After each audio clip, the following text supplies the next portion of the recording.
Hello friends, कहानियाँ किस्से channel में आपका स्वागत है। तो चलिए कहानी का अगला भाग शुरू करते हैं। फ्रेंड्स, पिछले भाग में हमने पढ़ा था आंचल की फ्रेंड मीरा आंचल के घर आती है। मीरा आंचल को समझाती है कि तू सब भूल जा और यह सब छोड़कर अपने घर चली जा। आंचल कहती है कि मीरा, तू भूल सकती है पर मैं नहीं। तुझे क्या याद नहीं क्या हुआ था और पिछली बातें याद करती हैं। 2 साल पहले आंचल, मीरा और श्रेया अपनी कॉलेज कैंटीन में बैठे होते हैं और बातें कर रहे होते हैं। तभी श्रेया का फ़ोन रिंग होता है और वो साइड में जाकर फ़ोन रिसीव करती है। आंचल, उसी का फ़ोन होगा, इसका मिस्टीरियस बॉयफ्रेंड। मीरा, क्या यार, तू भी क्यों इसके बॉयफ्रेंड के पीछे पड़ी रहती है? अभी तक तो तू मिली भी नहीं उससे, फिर भी जज करने लगी है तू। उसे पता नहीं तेरी यह आदत कब ख़त्म होगी। पता नहीं यार, लेकिन अक्षय को लेकर मेरे मन में तो नेगेटिव वॉइस ही आती हैं। देख, मुझे तो ऐसा नहीं लगता यार, जिस तरह से श्रेया बताती है अक्षय के बारे में, इंसान तो बुरा नहीं है वो। आंचल, हर लड़की को ऐसा ही लगता है कि उसका वाला बुरा नहीं है। बात वो नहीं है कि अक्षय कैसा है, बात यह है कि हमारी श्रेया कैसी है। तू जानती है ना कि वो एक बार किसी से दिल लगा बैठे तो वह उसे लेकर बहुत पॉजिटिव हो जाती है। तभी श्रेया आ जाती है और आंचल की यह बात सुन लेती है और कहती है कि तू फिर शुरू हो गई ना। देख, मेरी इतनी चिंता मत किया कर। और जहाँ तक अक्षय की बात है तो उसे इतना ज़्यादा किसी से मिलना नहीं पसंद है, इसलिए वो तुमसे इतनी बात नहीं करता। इसका मतलब ये तो नहीं कि हम उसे गलत समझें और ऐसे किसी को जज मत कर। तभी श्रेया को कुछ याद आता है और वो एक्साइटमेंट में बोलती है, शिट, इन बातों में मैं तुम्हें एक इम्पोर्टेंट बात तो बताना भूल ही गई। पता भी है कि अक्षय ने क्या कहा है। वो इसी मंथ अपनी फैमिली से बात करने वाला है हमारे बारे में। उसके पापा स्ट्रिक्ट हैं पर मान जाए तो सही हैं। उसने कहा है कि वो उन्हें मनाकर ही रहेगा। बस अब अपनी ग्रेजुएशन के बाद मैं भी अपनी फैमिली को बता दूंगी। आंचल ने श्रेया को इससे पहले इतना खुश कभी नहीं देखा था। पता नहीं, लेकिन उसके मन में एक अलग ही डर था, क्योंकि वो श्रेया को अच्छे से जानती थी। उसे पता था कि श्रेया अक्षय को बहुत प्यार करती है। अक्षय के बारे में आंचल जानती सब थी, लेकिन उससे मिली कभी नहीं थी। मीरा तो फिर भी एक बार मिल चुकी थी, पर उसमें आंचल अपने घर गई हुई थी तो मुलाकात ही नहीं हुई।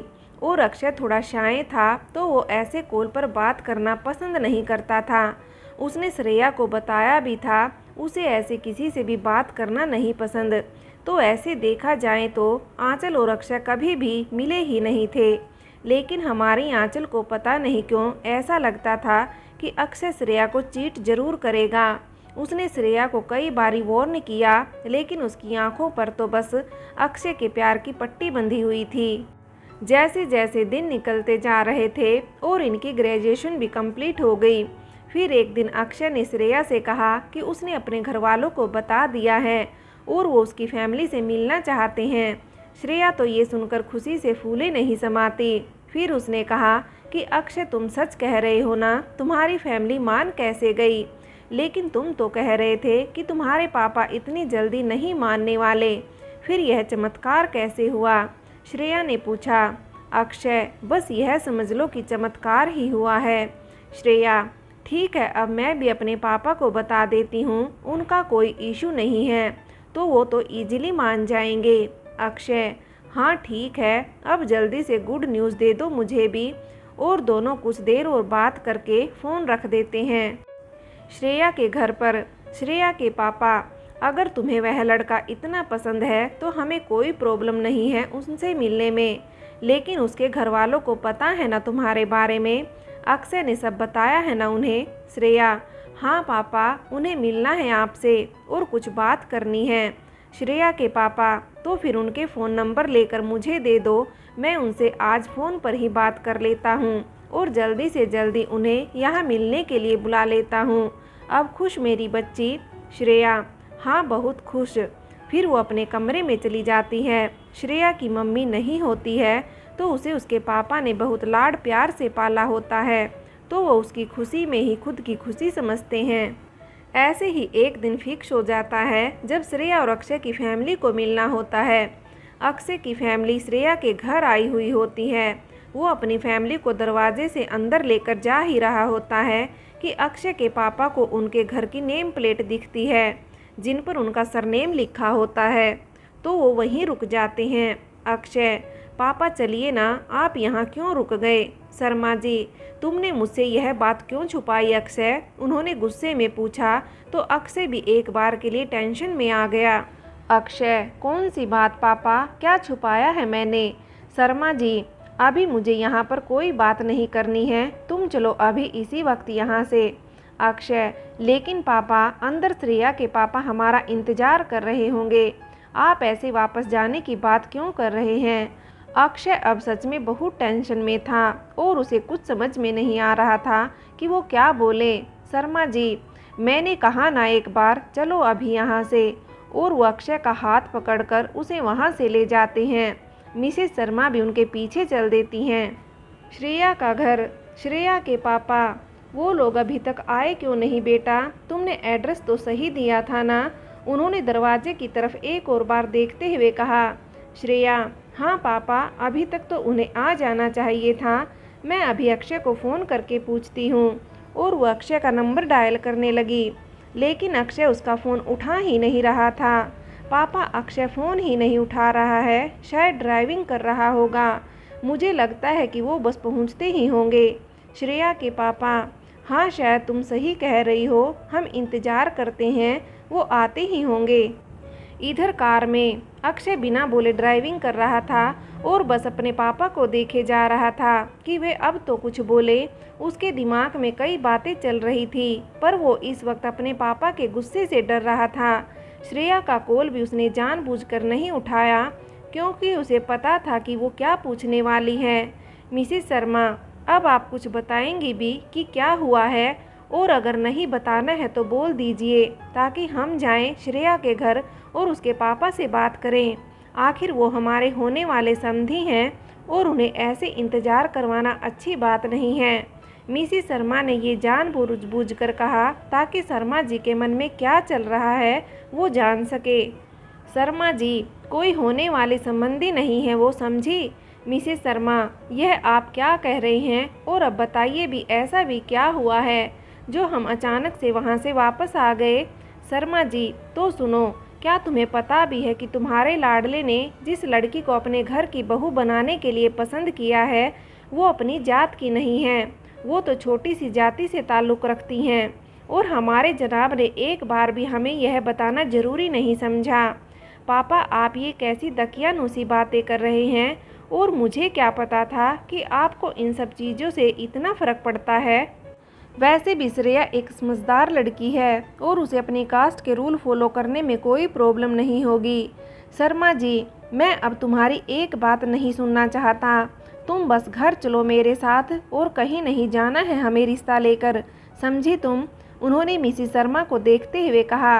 अक्षय ने अपने पापा को इतने गुस्से में कभी नहीं देखा था, तो वो उनके तो बोलने से ही डर गया और उसे इस बात का एक बार भी फील नहीं हुआ कि वहाँ पर श्रेया उन सभी का इंतज़ार कर रही होगी। उसने तो श्रेया को इसलिए शादी के लिए पसंद किया था क्योंकि श्रेया में एक आइडियल वाइफ बनने के सारे गुण हैं जो अक्षय को चाहिए थे अपनी वाइफ में। लेकिन अक्षय उसे कोई प्यार नहीं करता था। उसने तो यह सोचा कि जब एक न एक लड़की से शादी करनी ही है तो श्रेया बुरा ऑप्शन नहीं है। इसे तो बस डर लग रहा था कि उसके पापा उसके घर जाकर क्या हालत करेंगे। इधर श्रेया अब चिंता करने लगी थी कि क्यों नहीं आए अक्षय के घर वाले अब तक। ऊपर से अक्षय फ़ोन भी नहीं उठा रहा था। श्रेया के पापा, लगता है कि वो किसी प्रॉब्लम में फंस गए होंगे, इसलिए फ़ोन भी नहीं उठा रहे हैं और आए भी नहीं अब तक, उन्होंने श्रेया को दिलासा देते हुए कहा। लेकिन वो खुद ये नहीं समझ पा रहे थे कि आखिर बात क्या हुई है। वो अपने मन में सोच रहे थे कि एक बार उन्हें इस बात का एहसास तो होना ही चाहिए कि कोई उनका इंतज़ार कर रहा है, तो इतनी लापरवाही बरतना सही बात नहीं है। और वो श्रेया को उदास देख नहीं पा रहे थे। इधर शर्मा जी और उनकी फैमिली वापस अपने घर पहुंच जाती हैं और घर पहुंचते ही शर्मा जी एक बात कहते हैं कि वो ख़ानदान हमारे लायक नहीं है श्रीमती जी, तो अपने सुपुत्र को कह दीजिए कि वहाँ फ़ोन करके मना कर दे, कि हमें उनसे कोई रिश्ता नहीं जोड़ना, और अगर फिर भी आपका सुपुत्र उनसे रिश्ता रखना चाहता है तो उसे कह दीजिए कि अपने परिवार और उस लड़की में से ऐसे एक को चुनना होगा। देखिए पापा, आप गुस्सा मत कीजिए। अगर आप चाहते हैं कि मैं श्रेया से कोई रिश्ता नहीं रखूँगा तो आज के बाद उसे कभी नहीं मिलूँगा।